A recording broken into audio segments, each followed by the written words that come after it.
Hello, everybody, and welcome back to the Tax Hax podcast. I am your host, Trevor LaParle, here again, and of course, accompanied by my full-time guest, who I always complain about, Kevin Brenner. Welcome. How are we doing today? Doing good. Doing good. Good, good. Glad to have you back. We're surviving in this wonderful heat that we have going on right now, and my portable C, maybe that you guys can see in the back, I got to use, but I had to turn it off for a little bit to make sure I don't pick up any of that background noise. So I'm suffering for you guys to make sure you have good audio quality. So say thank you in the comments for me for my suffering. You'll live. Yeah, right. Sweet. Well, the topic for today, we've had a couple of you guys comment that are insurance agents, realtors, business brokers. We do a lot of work with business brokers. For those of you that aren't aware, business brokers, real estate agents, insurance agents. For a lot of the stuff that comes in, we all kind of go hand in hand with each other. We work parallel to each other, so it's always nice to network and meet more people. And a couple of people have asked about, oh, can we kind of collaborate a little bit with what you guys do and add some extra stuff on top of it. And we want to discuss a little bit how that process does work. And to start, Kevin, can you kind of give me an idea of how we work with the brokers, how we connect with the insurance agents, and of course the business brokers too? So business brokers are some of our favorite people to work with. When a business owner goes to sell, he's got nowhere to go. He has to pay the tax. In fact, he's going to pay tax on the gain, plus he's going to pay tax on his recovered depreciation. So depreciation on assets that he's taken over time, and a good CPA will make sure you take quite a bit of that. Well, that gets recovered at the sale. The other problem is the seller wants to do a stock sale because he doesn't want to recover those things. The buyer wants to do an asset purchase because he wants to buy everything at full appraised value, current value, because he wants to enjoy that depreciation all over again. The seller doesn't want to recover that depreciation.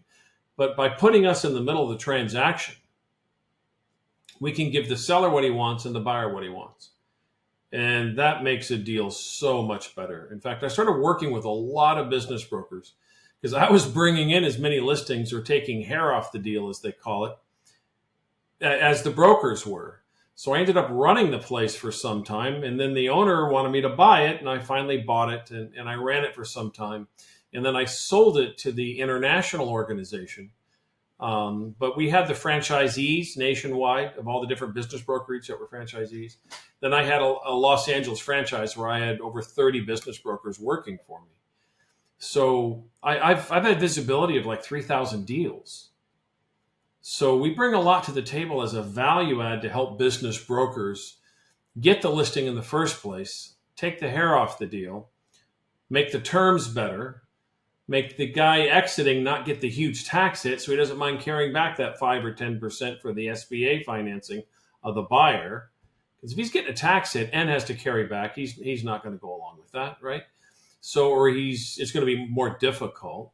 So we make it a lot easier. In fact, the business brokers we work with, just by partnering with us, they get far more listings and sales than we get installment sale trust.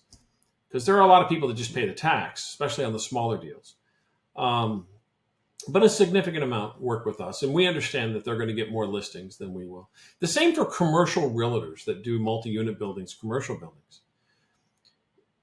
There are people that want to sell, but they haven't identified the 1031 they want to exchange to. And by using an installment sale trust, you take the need for a 1031 off the table. So we can help commercial realtors get listings that never would have been a listing without us. So it's a huge value add. Now, on the real estate side, they get even more listings partnering with us than we get installment sale trust. Because most real estate investors are real estate investors are real estate investors. And by the way, they're real estate investors. So to get them to do anything else besides real estate, they just won't do it. There's no math you can give them. There's no benefits you can give them. So they're going to 1031, right? But we got them attracted, and the commercial realtor found a property for them to 1031 to. So they were put in a better position. The commercial realtor got listings and closings. So we help people get a lot more business than we get, but we get enough. We get enough out of it that we don't mind. Definitely. And I think we had a conversation about the other day as well. It's like, being able to tell a business owner where they're like, hey, oh, do you want to sell? Like, oh, no, I'm going to work till I die kind of thing, like having that extra value prop of, hey, you want to sell for 30 to 40% more income? Or what if you could sell for 30 to 40% more? So that adds a big difference for people when they're thinking about retiring and they're worrying about the money they're going to have and what am I going to walk away Yeah. with, especially after, the depreciation you mentioned. That's huge. Like if you have a business that's like a trucking business, for example, and you have all the trucks that are on there, and chances are they, wrote off a lot of that, and that's going to add up to be, could be 50%. Mhm. You never Yeah. know. Like Yeah. you've had scenarios where it gets higher and higher. Um, and of course, on the commercial side too, I had a conversation with one of my partners the other day about that, and we were talking about actually, funny enough, your installment sale trust, and we were like, there was a lady that was just thinking about doing a 1031, and she's like, well, I'm kind of unsure about it, because the market's not looking, great, because if we're in a market now, I mean, people are kind of starting to think that prices are going to drop and things aren't going to stay as good for a little bit. I mean, we've been on this looming recession for, I mean, it's been a hot word for the past year now, I'd say, maybe even longer. Oh, oh yeah, longer. Yeah. Probably longer. And prices, chances are going to inevitably drop at some point on the commercial side. Offices are getting more and more vacant. There's a lot of empty buildings, and the clock's ticking.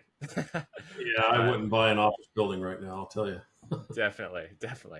So our conversation with her was like, hey, there's always a chance to where you can, let's say you had a property for 10 million, you buy it for 10 million originally, or I mean, you had it for 10 million, you're selling for 10 million originally, right? And the property you were going to 1031 into is also worth 10 million, but you're like, you know what? I feel like if I sat on this property, it'd be better for me to buy, a year, 2 year, 3, 4 years out from now, right? Let's say 3 years out, it's worth $7 million, and you're like, okay, now I'm ready for it. And the time being, you could have sold the property, essentially had a longer 1031 exchange inside the installment sale trust, right? Open up an LLC, Exactly. and then now your gains are could be around, let's say, for example, I don't know, like 10.5, just as a number to throw out there. Not anything guaranteed, but just saying. Now it's worth 10.5 compared to being down to 7 million, right? Now you're up 3.5. So And there's then, a huge gap. but then you get those landlords that are like, I'll sell when it gets to 10. Then it gets to 10. Oh, I'll sell when it gets to 14. Oh, I'll sell when it gets to 18, because they're under the delusion that if I do nothing and keep going, I'll be fine because I do have income coming in and I do own this piece of real estate and that can never be lost. Har, har, har, har. Yeah, and they just convince themselves if they hold on. And there's something to be said for that. If you don't do anything, you just hold on and just keep going, you'll be okay. What you've missed out on is one more round of arbitrage. Yep. And it's the first 10 years. Actually, you make your money when you buy the building. Buying right is where you make most of your money. That action there determines how much you're going to make. But you enjoy the most depreciation in that first 10 years. So people keep trading up, 1031ing up to get more depreciation deduction. They don't realize they can go to an installment sale trust, then go buy some other guy's failing 1031 and get a deal. And then they get to buy it at full price, depreciate all of it all over again. Unlike when they trade up, they just get to depreciate the difference because they carry over the low basis. So when you do the math, doing an IST about every 10 years, you can more than double your returns on real estate. Enjoy that first 10 years, sell to an IST, you buy the next property at full value. Redepreciate, get all that sweet depreciation that first 10 years all over again, then do it again. And you can even do like a 10 unit to a 10 unit to a 10 unit. And what are you doing? You're resetting that clock for all that depreciation. You're also getting diversification, and you're able to truly maximize the arbitrage a mortgage creates on your money. So you'll have more money inside the trust, more money inside the real estate, better cash flowing, better tax breaks. You can maximize all that again and again and again.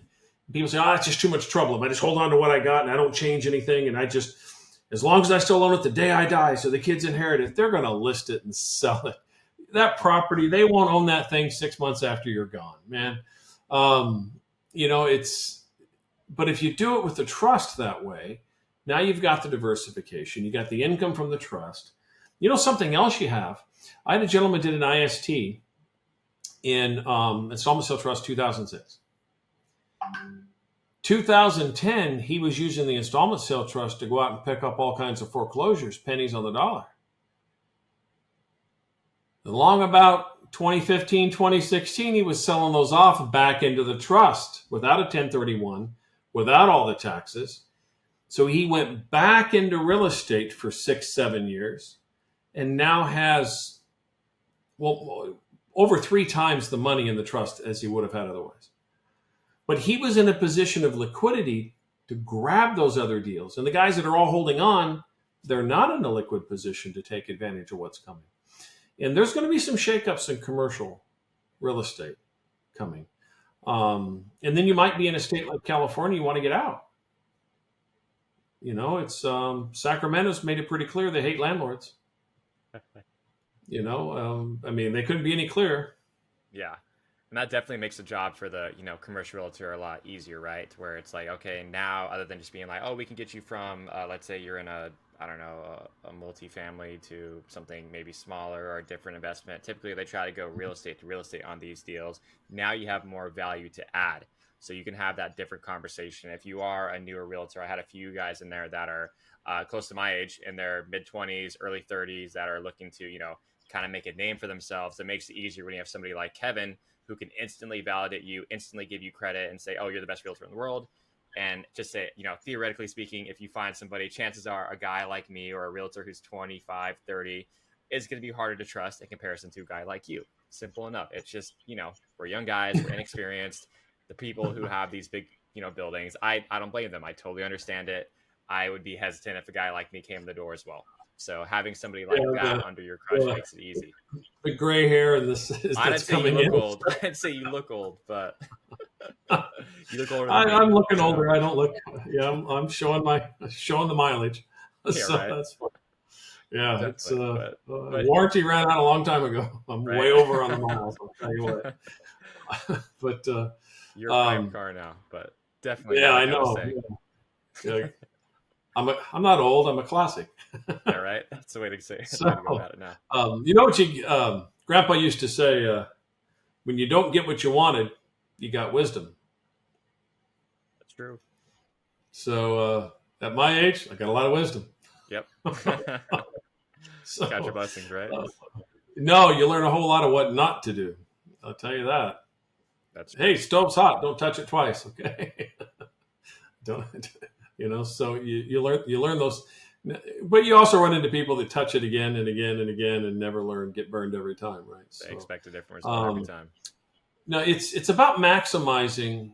We're not anti-tax, and we're not going into gray areas of the tax code or anything either. It's about thinking more strategically and putting your family in a better position because they're going to carry you out the door one day, boots first, right? And where have you left your family when that day comes? Or, are they going to be stuck taking over a bunch of stuff? Or what happens, and I know I say this a lot, what happens when you're in a home and don't know what day of the week is, and Alzheimer's care is expensive. And none of the expenses at home go down just because you're staying at the Alzheimer's place, right? That's just another $12,000 a month to be there. And now who's going to manage the properties?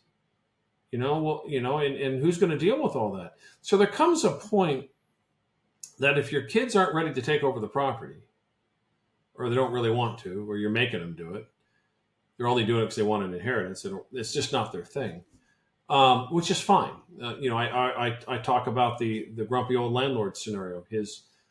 He put his children all through medical school. One was medical research, one was a physician's assistant, one is, and one is a cardiologist. And they said, we don't want to own rentals. We're too busy building our medical practice and stuff. They don't want to deal with that. And they made it clear, Dad, the minute you're gone, we're selling it. Mom's selling it with us, So the installment sale trust made so much more sense. And they get more income, and he was at a point where he was, driving his tenants crazy trying to manage the property, right? And it was just too much. It really was. And they're way better off having an installment sale trust. Plus, they get twice the income from the trust they were getting from the property, and they're getting more appreciation, especially now with the higher interest rates causing downward pressure on some of these values of these properties, because interest rates are climbing and rents are climbing, but the two don't match up. Expenses and everything's climbing. Have you seen electric bills? How much they went up in California? So that's downward pressure on what tenants can afford. I know some landlords that would never allow people to sublease out. And now they're completely okay with having, 3 families living in one 5-bedroom house, right? Because it gets the place rented at the rate they want it rented at, right? Yeah. So it's changing, especially in California. But it's jumping from California. If you want to jump back someplace where there's bad weather, just plan ahead for a lot higher maintenance cost on your building. So you sell an apartment building here and buy one in Ohio, you're going to paint the one there far more often than they had to paint the one here. You're going to re-roof the one there far more often than you got to re-roof the one here. And I'm not even talking about Florida with another hurricane just went through there. That'd be tough owning apartment buildings in those areas, wouldn't it? Yeah, absolutely.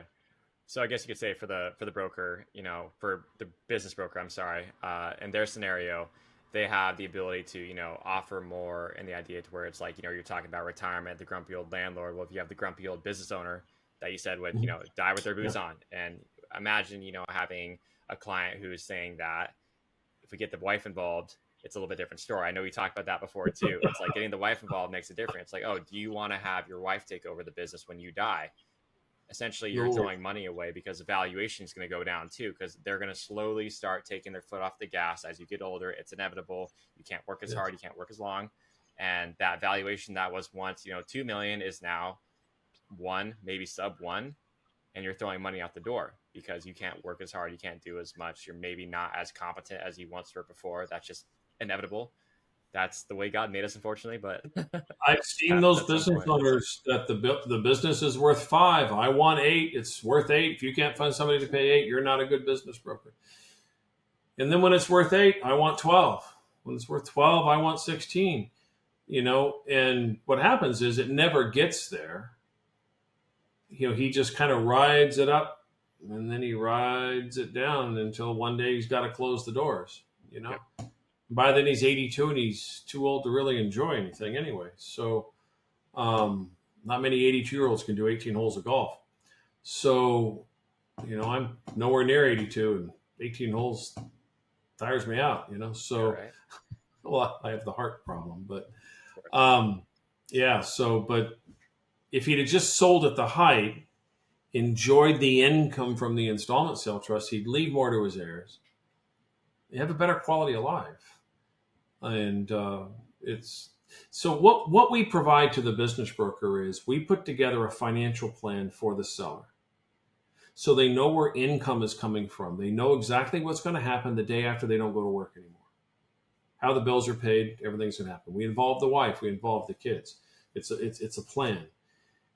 You want to have an owner with short timer's disease ready to get the hell out the door. You can't wait for the day escrow closes. He's cooperating. Yeah, that's how you do it. What we do for the commercial realtor is we give a value proposition that gets that old landlord to finally let go of the building. Because that building is his purpose. That building, especially if he was an immigrant from a country where there's no way in hell if he'd have stayed there, he'd ever own something like that, right? And so they look at that, and that's how they made their money, and they don't want to let go of it because it symbolizes something. Well, now when we put them together into a financial plan, so they have a plan after that day, they understand what they're leaving their heirs. All right, and they're leaving them more than the building, far more than the building. The installment sale trust can provide to the heirs about 3 times what the building would provide in total benefit. We can mathematically prove that. The heirs will get 3 times what they would have received had you just let them inherit the building on your passing. And and 2/3 of that money is insured by Pacific Life or Penn Mutual or Mass Mutual or something like that. I mean, this is guaranteed stuff.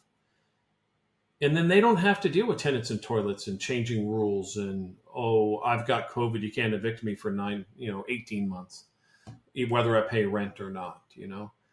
Did you know we have a client? Did I tell you about the guy who's being sued right now by tenants for intimidation? Talked about that, yeah. Because he was knocking on the door asking for the rent check. Now, was he harassing him? No.